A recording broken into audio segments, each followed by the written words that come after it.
Oi, eu sou Kent Dobson. Gostaria de entender a vida e a época de Jesus. Quero saber quem ele foi e por que teve um impacto tão grande na história. Junte-se a mim nessa jornada de busca. Para descobrir a diferença entre fato e ficção, consultarei os maiores arqueólogos, estudiosos e pessoas de fé do mundo. Os antigos evangelhos foram desafiados e novos foram descobertos. Em relação à vida de Jesus de Nazaré, o que é verdade e o que é mito? Ele dominou 2000 anos da história ocidental. Milhões devotaram a vida a ele. Guerras foram travadas em seu nome. Mas quem foi esse homem realmente? Essa é minha busca pela verdade. A vida desconhecida de Jesus. Sou historiador bíblico e professor. E hoje estou a caminho de Belém. Quando eu era criança, me disseram que os 4 evangelhos do Novo Testamento traziam tudo o que era preciso saber sobre Jesus. Eram a pura verdade. Mas ao estudar a história antiga da minha religião, surgiram alguns questionamentos. Para mim, o mistério começa com o nascimento de Jesus. Estamos em Belém, isto é, nós cruzamos a Cisjordânia. Parece que nós estamos entrando em outro país. Há uma fronteira, um muro e uma cerca. É a realidade da Terra Santa atual. Belém agora é uma agitada cidade palestina.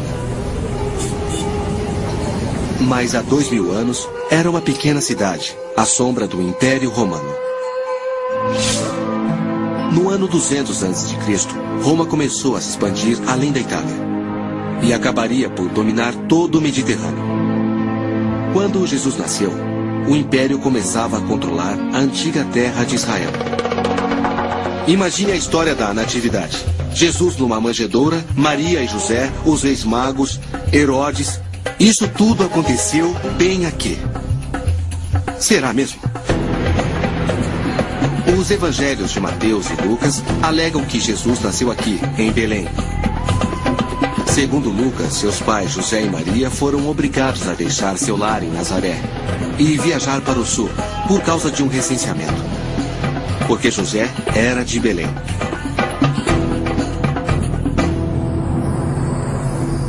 Muitos dos principais estudiosos bíblicos do mundo questionam essa parte da história. O padre dominicano Jeremy Murphy O'Connor é um deles. Por que acha que não houve o censo? Nós temos as normas do censo romano do Egito, por exemplo. E elas eram bem claras. Todos ficavam em suas casas. E por que viajar para ser contado? Você pode ser contado onde vive e trabalha. Sem falar na parte econômica, completamente impossível. E quanto à data citada? Segundo Lucas, foi feito por Quirino. Quirino, de fato, realizou um censo aqui, mas foi bem depois. Talvez 10 anos mais tarde. E sem o censo, a família sagrada não tinha nenhum motivo para estar em Belém. Saiba que, para alguém que foi criado ouvindo essas histórias como eu, isso gera um grande conflito.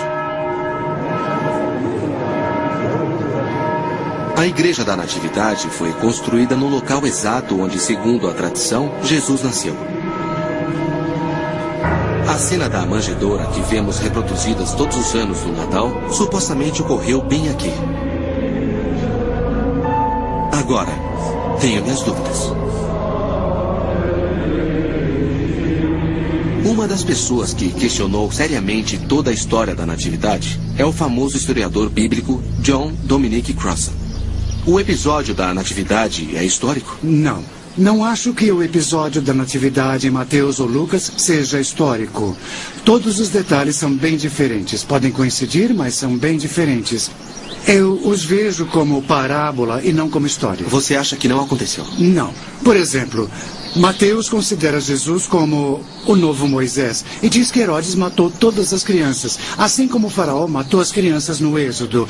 É uma parábola poderosa, não é história. John Dominic Cross refere-se à história que já ouvimos pelo menos uma vez.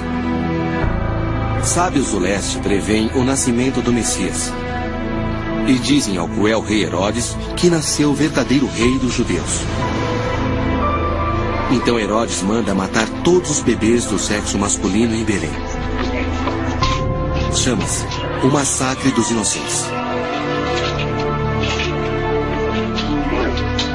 John Dominic também não acha que esse relato seja histórico, mas é uma pessoa de fé. E me questiono se a tensão entre o fato e a fé é difícil para ele. É difícil encarar essa tensão? É uma tensão da vida, a meu ver. É sim, é isso. Com toda certeza, devo confessar que nunca a considerei difícil e sim estimulante. Um dos personagens da história da Natividade que me fascina é o rei Herodes o Grande. Ele realmente existiu. Era o rei judeu que governava a província da Judéia quando Jesus nasceu. Foi durante o seu reinado que a Judéia foi lentamente engolida pelo Império Romano. Como sei que existiu? Porque está em todos os livros de história. E as ruínas de suas obras se espalham pela Israel moderna.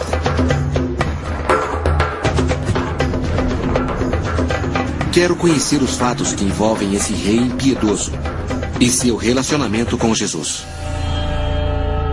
O melhor local para fazer isso se chama Cesareia.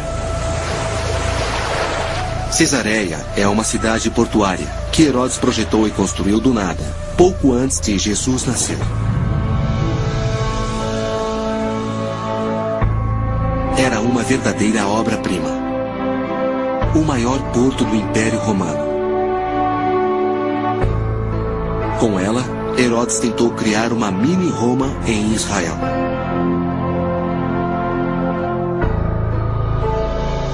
Veja estas colunas de mármore. Esta é da Turquia, esta é da Turquia, esta é da Itália e esta da Grécia.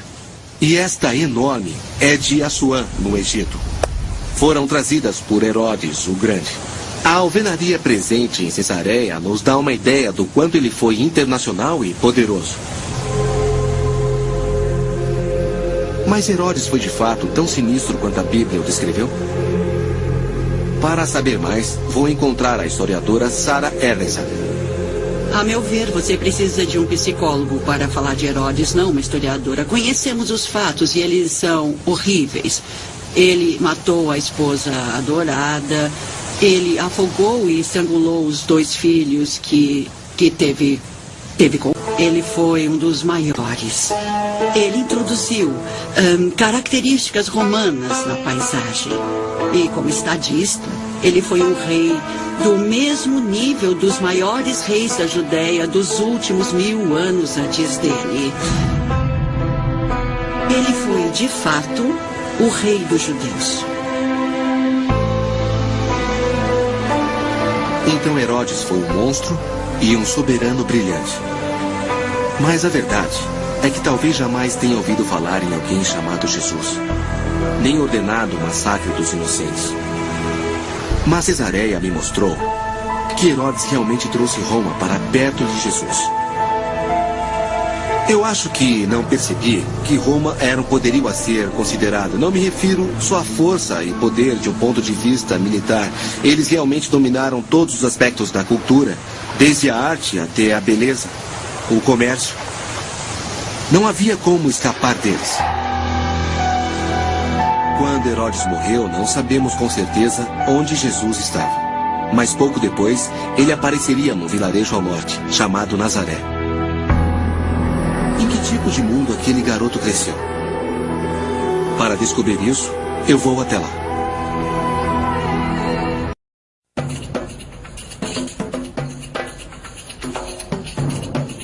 O maior mistério, quando se trata de Jesus, envolve sua infância. é quase inteiramente desconhecida. Mas Nazaré foi sua cidade natal. E é aqui que começam a surgir novas pistas. A Nazaré de Jesus era uma pequena comunidade, muito pequena. Eu o considerava uma espécie de operário de classe média ou algo assim. Mas seu mundo era bem diferente, ele era pobre. Segundo o Novo Testamento, Jesus pertencia a uma grande família de camponeses. Sua mãe Maria teve 5 filhos e várias filhas. O Evangelho de Mateus também diz que Jesus seguiu a profissão de José, seu pai, um carpinteiro. Mas por causa de uma tradução ruim de um antigo termo grego, as pessoas podem ter uma ideia errada sobre isso. Na Bíblia, Jesus é chamado de Tecta, e muita gente concluiu que significava carpinteiro, mas o termo significa construtor, e nessa parte do mundo constrói-se com pedra. Bem no meio de Nazaré, acharam uma pedreira antiga de 2000 anos. Dá para ver os cortes na pedra, de onde extraíam o calcário que usavam nas casas. É muito fácil imaginar que Jesus esteve aqui. José e Jesus podem ter sido pedreiros, e não carpinteiros. Isso significa que fizeram a mesma coisa que eu estou fazendo agora. Talvez até no mesmo lugar. Outra pista sobre a infância de Jesus está quase a 6,5 km de Nazaré. É uma cidade judaica chamada Séforis. Estava sendo construída quando Jesus era menino. Séforis era uma grande e rica comunidade, construída para aristocratas judeus que cooperavam com Roma. Basta olhar para Séforis para ver a influência de Roma. Mas não foram os romanos que construíram esse lugar, e sim pedreiros judeus locais. Acho que Jesus pode ter trabalhado aqui, lado a lado com seu pai, José. Não como carpinteiro, mas como pedreiro. Ele pode ter ajudado a construir Séforis quando era menino, sentindo não apenas o sol ardente, mas o peso da ocupação romana. Só há um outro vestígio dos primeiros anos de Jesus. O Evangelho de Lucas menciona o dia em que Jesus, com 12 anos, se afastou de seus pais em Jerusalém. E eles tiveram de procurá-lo. E finalmente o acharam no templo, entre os sábios, escutando-os e fazendo perguntas. E segundo o Evangelho de Lucas, todos que ouviam ficavam atônitos com sua percepção e suas respostas. Jesus cresceu entre pessoas que eram muito devotas, cercado por um mundo de poderosas crenças judaicas. Uma descoberta recente abriu uma janela para esse mundo, e eu quero saber mais. Então vou para o leste com meu amigo arqueólogo, Brian Schultz. Nosso destino é uma área remota chamada Qumran, perto do Mar Morto. É um dos locais mais quentes e áridos da Terra. Em 1947, as cabras de um pastor beduíno foram parar numa caverna remota no alto dos penhascos de Qumran. Segundo consta, o homem a seguiu até lá e ficou surpreso ao ver alguns potes antigos na parte de trás da caverna, na maioria quebrados. Dentro, ele descobriu rolos de textos antigos. Eles ficaram conhecidos como os manuscritos do Mar Morto. Ali estavam documentos de 2000 anos detalhando as crenças de uma seita judaica chamada Os Essênios. E os restos da sua comunidade em Qumran também foram desenterrados. Isso está acontecendo em Jerusalém? De certa forma, a descoberta dos manuscritos do Mar Morto foi uma mini-revolução para entender o mundo de Jesus. Obviamente, era difícil viver aqui nessa região inóspita. O que os motivava? Acreditavam estar vivendo no fim dos tempos, que o fim do mundo, como eles o conheciam na época, iria chegar muito em breve. Isso significava que Israel não teria mais nenhum soberano estrangeiro no poder. Terminava o mal. Deus governava a partir de Jerusalém. Essa é uma das principais diferenças porque Jesus... Brian relata que os essênios viviam as crenças judaicas de uma forma radical. Muitos grupos sociais Eles eram diferentes. obcecados pela pureza e pelo apocalipse iminente. Essas pessoas, obviamente, se preocupavam muito com a pureza ritualística. Por que isso? Um dos textos principais é Isaías 40, versículo 3, que diz: uma voz clamando na imensidão prepara o caminho para o Senhor. Acreditavam que precisavam vir para cá e preparar o caminho para o Senhor. Isso significava ser ritualmente puro. E a Bíblia nos diz que para isso é preciso se banhar na água.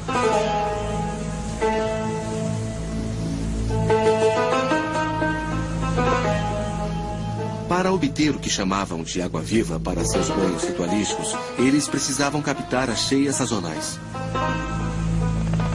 Eles não tiveram escolha a não ser projetar um dos aquedutos mais extraordinários do mundo. Puxa, então milhões de litros passavam por aqui? Exato.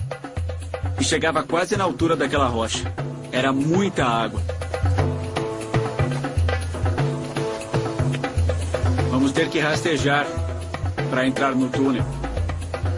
Cuidado com a cabeça. Está bem. Puxa. Há locais em que os engenheiros essênios tiveram de canalizar a água através da rocha sólida para os banhos ritualísticos da comunidade.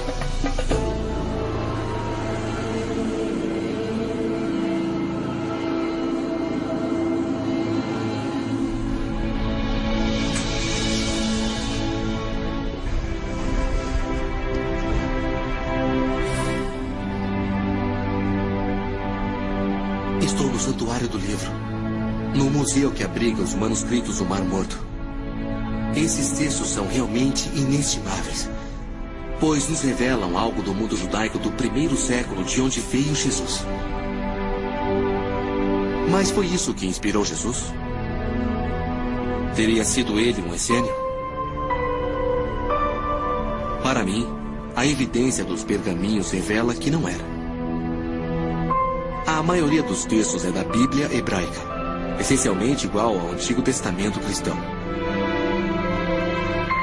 Também há registros detalhados das regras da comunidade.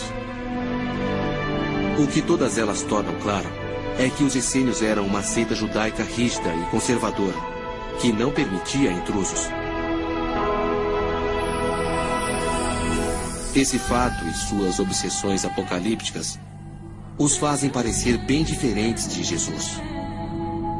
Era uma grande parte do mundo dele, mas de alguma forma não o envolvia. Ainda preciso descobrir o que transformou Jesus no que ele era. Para saber mais, estou a caminho do lugar onde ele viveu, ensinou e proferiu uma mensagem original e revolucionária.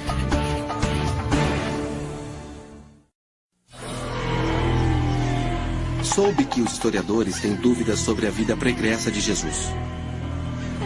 Mas de uma coisa tem certeza absoluta. Jesus chegou aqui por volta dos 30 anos e começou a ensinar e curar pessoas no litoral do Mar da Galileia. Ele não prega o apocalipse, nem está obcecado por pureza ritualística.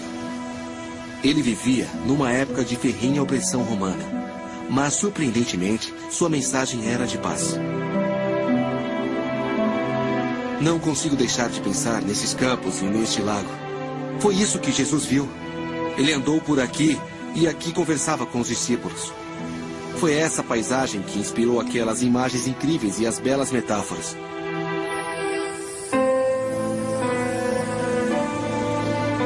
Jesus deixou sua marca no mundo como curandeiro e profeta.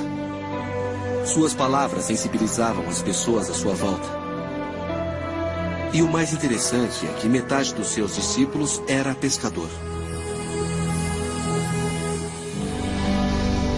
O Evangelho segundo Mateus diz: caminhando junto ao mar da Galileia, ele viu Simão e André, seu irmão, lançando a rede ao mar. Eles eram pescadores.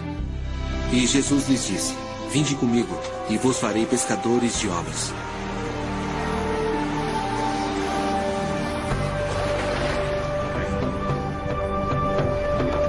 Essa conexão sempre me intrigou.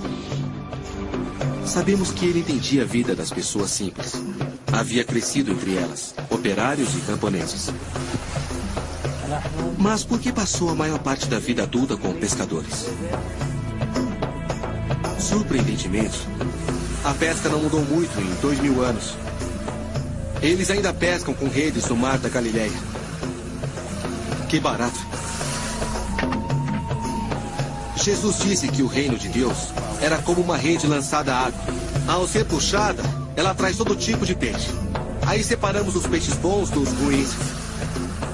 Jesus foi um grande professor, não há dúvida. E parte disso se deve ao uso de imagens simples do dia a dia que qualquer um podia entender, fosse ele rico ou pobre.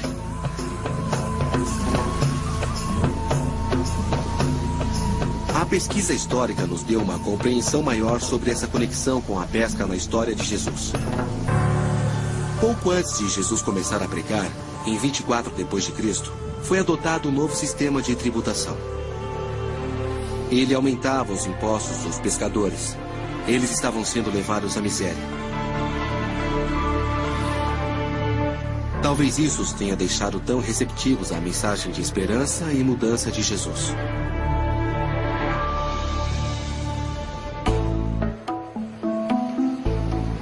Um achado recente nos deu uma percepção ainda maior. Moshe Lufan e seu irmão Yuval são pescadores do Mar da Galileia. Em janeiro de 1986, houve uma seca e o nível do mar baixou, revelando algo que estivera oculto durante séculos. Fale-me sobre o dia em que acharam o barco. Bom, vamos lá. O meu irmão Moshe e eu nascemos aqui, perto da água. Meu pai é pescador e nós somos a segunda geração de pescadores. Quando nós éramos crianças, nós sempre brincávamos no Mar da Galileia. Um dia nós vimos um prego. Um prego? É, um prego. Um prego romano. Após 20 centímetros, vimos outro e mais outro. Nós limpamos o local, vimos a madeira e dissemos, uau, achamos um barco. E logo soube que era um barco. Sim, e aí nós começamos a pular e a dançar e de repente eu vi que surgiu no céu um grande arco-íris. Surgiu um grande arco-íris quando vocês olhavam o barco.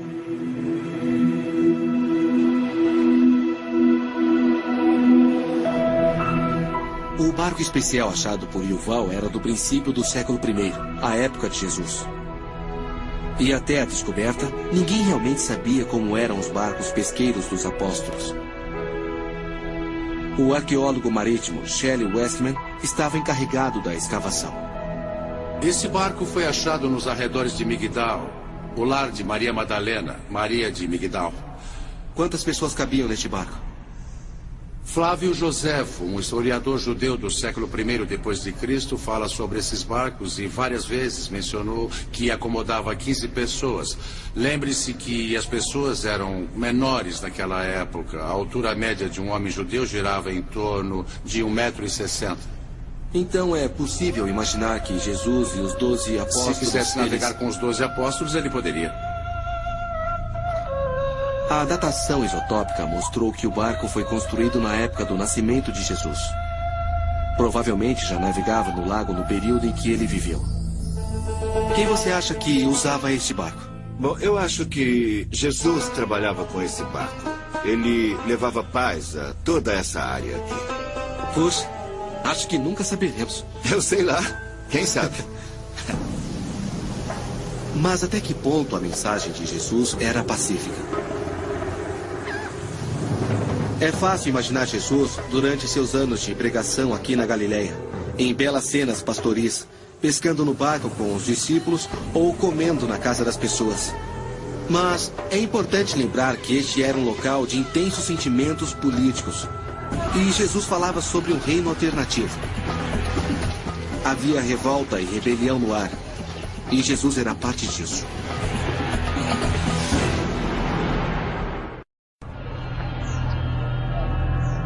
Jerusalém. Não conheço outra cidade igual. Tão bela e tão destroçada por séculos de conflitos políticos e religiosos. Estou no Monte das Oliveiras. Segundo os evangelhos, Jesus entrou em Jerusalém no domingo de Ramos. Mas a cidade que ele viu era bem diferente da que vejo hoje. A A Jerusalém dele era uma Jerusalém de antes do cristianismo, antes do Islã.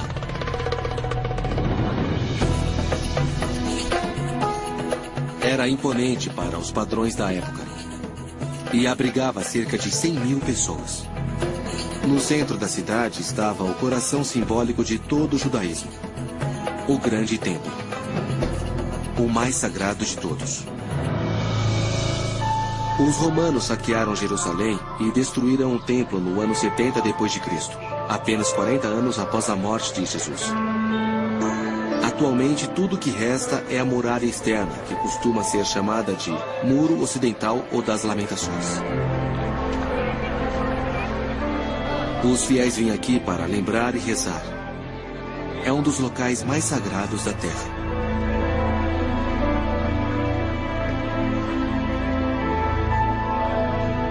O templo onde Jesus orava pode ter sido destruído, mas perto dali há partes antigas da cidade que ele conheceu.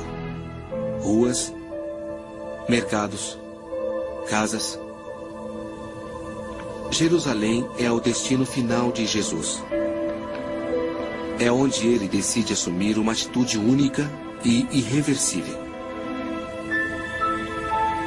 Houve algo aqui perto que selou o destino de Jesus. Vou encontrar um dos principais estudiosos bíblicos atuais, John Dominic Crossan. Espero que possam dizer mais sobre esse dia. O dia em que Jesus entrou no grande templo pela última vez.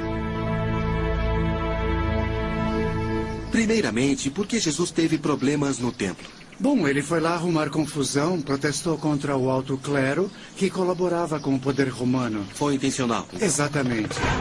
E ele fez isso na época mais volátil do ano, a Páscoa judaica.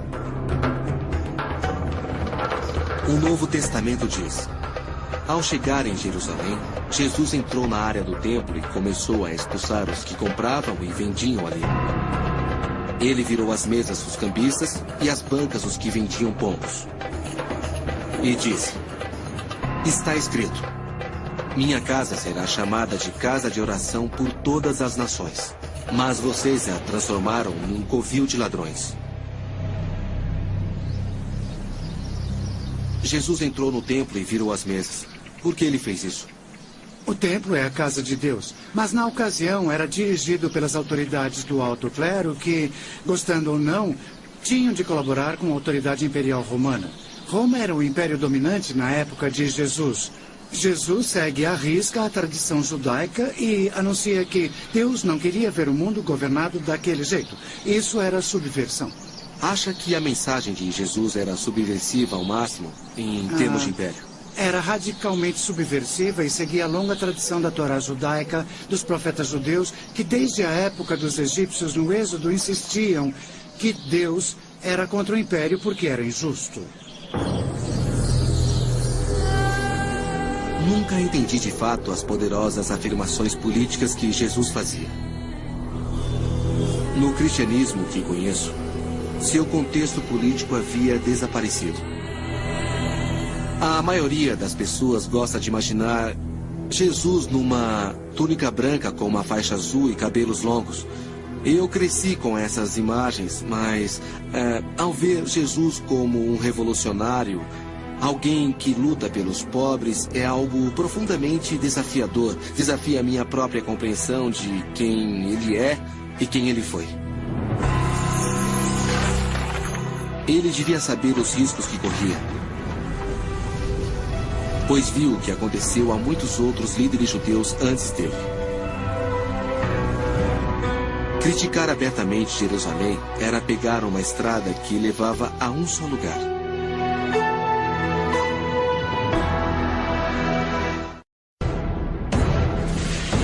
Alguns dias após Jesus repreender o alto clero no templo, eles pediram o seu julgamento a Roma. Ele foi preso, entregue aos romanos e condenado à morte. Seja você crente ou não, deve concordar que a crucificação de Jesus moldou a história. Estou a caminho da Igreja do Santo Sepulcro, onde muita gente acha que ele morreu. Supostamente, ela foi construída sobre o local antes conhecido como Gólgota, o lugar do crânio, o local da crucificação. Hoje é uma igreja. E foi lá que marquei de encontrar John Dominic Cross pela última vez. Oi, Dominic. Como vai? Como vai, Kent? É um prazer vê-lo. Vamos dar uma olhada na igreja? Vamos, é claro.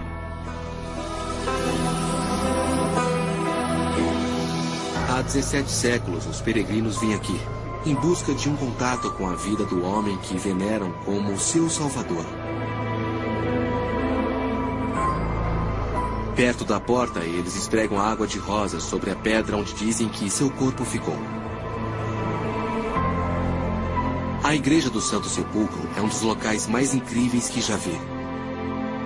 Isso me fez pensar sobre o último dia da vida de Jesus. Por que os romanos escolheram a crucificação? A crucificação para os romanos equivalia à exibição de um cartaz. Funcionava como um alerta público, terrorismo estatal. Vejam isso, não façam o que ele fez. Podiam matá-lo de qualquer forma, mas tornaram público. Sim, isso é muito importante. Podiam tê-lo estrangulado no quartel, mas queriam uma demonstração pública. Os romanos lidaram com Jesus, como lidavam com todos os agitadores contrários às leis imperiais. A questão que me fascina é: por que a história não terminou aí? Porque os seus discípulos se ligaram apaixonadamente à sua memória. Vamos considerar as semanas e os meses após a morte de Jesus. Como essa comunidade sobreviveu? A questão é que Jesus dissera a eles, antes de morrer, que nada dependia dele. Que o reino de Deus não era um monopólio. Porque eles faziam parte dele. Exatamente. Já haviam sido investidos desse poder. E então, de forma lenta, mas contínua, durante algumas décadas de tradição oral, eles começaram a escrever. E a decisão crucial foi escrever, porque os escritos permanecem. Os membros desse culto judaico dissidente agora eram chamados de cristãos. E suas comunidades surgiam por todo o Império Romano. Elas se espalhavam tão depressa e tão longe que, até hoje, surgem novas concepções sobre Jesus em locais bem inesperados. Vou para um local chamado Nag Hammadi, no sul do Egito. É um lugar que poucos estrangeiros visitam. Mas ali houve uma descoberta arqueológica que questionou seriamente o que sabemos sobre Jesus. E eu quero muito ver isso.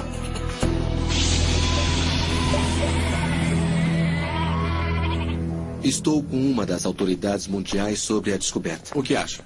O Dr. Marvin Meyer. Ele me disse que, em 1945, 2 irmãos cavavam atrás de fertilizante na face do penhasco quando acharam algo bem incomum. Era um pote enorme, enterrado na areia.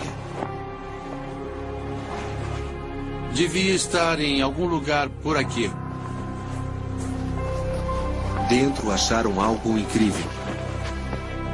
Evangelhos perdidos sobre a vida de Jesus. Alguns tão velhos quanto os que havia no Novo Testamento. Atualmente são conhecidos como os Evangelhos Gnósticos. Eles haviam sido copiados e enterrados séculos antes, pelos monges de um mosteiro próximo chamado São Pacômio. Esses monges receberam ordens para destruir os evangelhos gnósticos por serem hereges, mas em vez disso, os esconderam. Como deve ter sido para esses monges vir até aqui, pôr esses pergaminhos num pote e depois enterrá-los? A questão é que se eles estavam lendo esses textos por considerá-los inspiradores, seria muito difícil queimá-los ou atirá-los no Então eles rio. queriam preservá-los de alguma forma. Tinham de se livrar deles. O problema é como fazer isso. Você é um texto, não quer Sim. destruí-lo. Você, o lacra, não pode. Os irmãos não sabiam como essa descoberta era importante. E após vários anos, os textos chegaram aos estudiosos que os traduziram. Quando achamos um texto e o traduzimos, permitimos que a voz daquela pessoa fale de novo. Alguém que tinha um entendimento sobre Jesus e escreveu um texto pôde voltar a falar. E não há momento mais emocionante que esse. Há cavernas por todo esse penhasco. E notamos que os monges passaram algum tempo aqui dentro. Achei uma caverna coberta de escrita antiga. É a mesma escrita copta que há nos evangelhos gnósticos. Uma forma de egípcio antigo, escrito com o alfabeto derivado do grego. São salmos.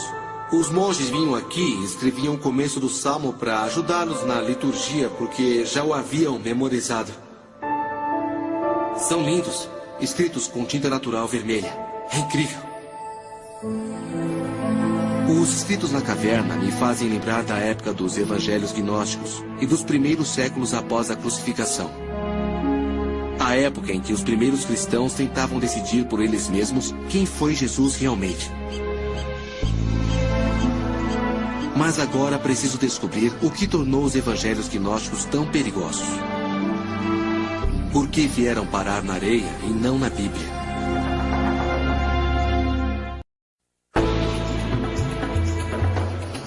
Essa é a etapa final da minha jornada.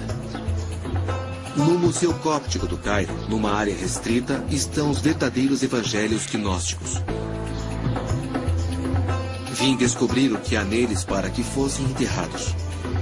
O arqueólogo Marvin Mayer passou anos traduzindo os textos. Oi, Marvin. Oi, Cat, como vai? Vou bem. Que prazer revê-lo. Igualmente. Bem-vindo ao Museu Cóptico. Obrigado. Aqui estão eles. Eis os textos de Nag Hammadi. São lindos. São lindos mesmo. O papiro está bem preservado e a tinta é nítida. É maravilhoso ver a coisa real. Eu estou interessado em saber o que os tornou tão perigosos, por que acabaram na areia. Bem, estes textos representam um tipo diferente de cristianismo, um tipo diferente de religiosidade em comparação ao que era aceito pela maioria dos padres e dos líderes religiosos. Na sua maior parte são textos de gnose, isto é, são textos sobre conhecimento que enfatizam o conhecimento em oposição à fé. O Novo Testamento tem 4 evangelhos. Aqui há mais de uma dúzia. O texto mais controverso deles é o Evangelho de Tomé. Por quê? Porque desafia a crença máxima do cristianismo. Parece duvidar da divindade de Jesus. Ele diz: o reino está dentro de vocês. Quando se conhecerem melhor, verão que vocês são os filhos do Pai vivo. A ideia geral sobre Jesus encontrada no Evangelho de Tomé é que Jesus é um mestre da sabedoria, um sábio judeu, se preferir. Ele não faz nenhum milagre físico, não prevê o fim do mundo. Ao contrário, discorda dessa abordagem. Não morre pelos pecados de ninguém. Mas ele morre na cruz, não é isso? Não há nenhuma referência à sua morte. Nesse Evangelho, no Evangelho de Tomé. E não ressuscitou dentre os mortos no 3º dia. Quer dizer que talvez por isso fosse chamado de Tomé, o incrédulo. Seu evangelho não insistia que Jesus era o único Filho de Deus. Agora que esses documentos estão expostos, não podem ser ignorados. Mas e quanto ao seu impacto? O que eles acarretam à fé? Há mais um lugar que quero ver. No interior do deserto oriental do Egito, há uma ordem de monges cristãos que praticam um estilo de vida monástico desde o século IV. É o mosteiro de Santo Antônio. O mosteiro foi criado pelo próprio fundador do monasticismo cristão, em 356 d.C., por volta da mesma época em que os evangelhos gnósticos foram declarados hereges. Os monges jejuaram, rezaram e viveram aqui desde então. Espero que esse lugar remoto possa me ensinar como os fiéis da época e de hoje interpretam os evangelhos gnósticos. Padre Maximus. Kate Dobson. Muito prazer. Igualmente. É um belo lugar. Obrigado. Seja bem-vindo. Obrigado. O Padre Maximus é monge aqui há mais de 30 anos. Fico fascinado com seu estilo de vida. Pouco difere do modo como os monges do deserto egípcio viviam há mais de 1000 anos. Sente-se mais perto de Deus no deserto? Com toda certeza. Mas é uma vida dura, não é? É dura, mas é uma vida bonita, prazerosa. Vivendo como monge aqui, você sente a vida. Da mesma forma que os primeiros padres traduziram viver a vida, segundo a Bíblia. Uhum. Eu tiro os sapatos? Sim, eles ficam aqui. Uhum. O padre Maximus me leva até a capela do mosteiro. Uma das mais antigas do mundo. Puxa. É incrível. Todas essas pinturas. Esta é a igreja de Santo Antônio, construída no século IV. No século IV. A construção, a estrutura dessa... Uhum. A capela é coberta de antigos afrescos cópticos. Alguns deles foram pintados ao mesmo tempo em que os monges de Nag Hammadi copiavam os evangelhos gnósticos. Preciso saber como esses novos evangelhos afetam um homem de fé ortodoxa como Maximus. Acha que esses manuscritos nos dizem algo sobre Jesus? Sim, disseram algumas coisas sobre Jesus, mas de uma forma errada. Errado? Como sabe, eles dizem que Jesus Cristo não foi crucificado. É incrível porque eles extraíram alguns símbolos da Bíblia e acabaram por misturar com a mitologia pagã. Bem, eles bem que tentaram combinar os dois, certo, mas não é verdade.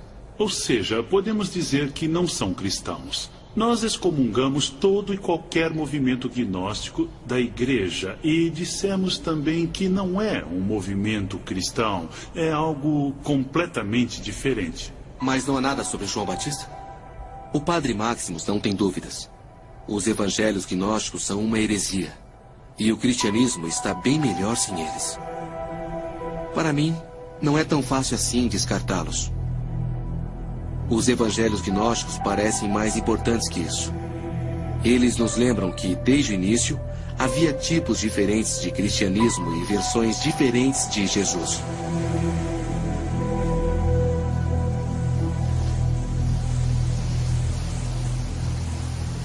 Eu parti em busca de Jesus, o homem. Mas onde isso me levou? Descobri que quanto mais procuramos por ele, mais questões se acumulam.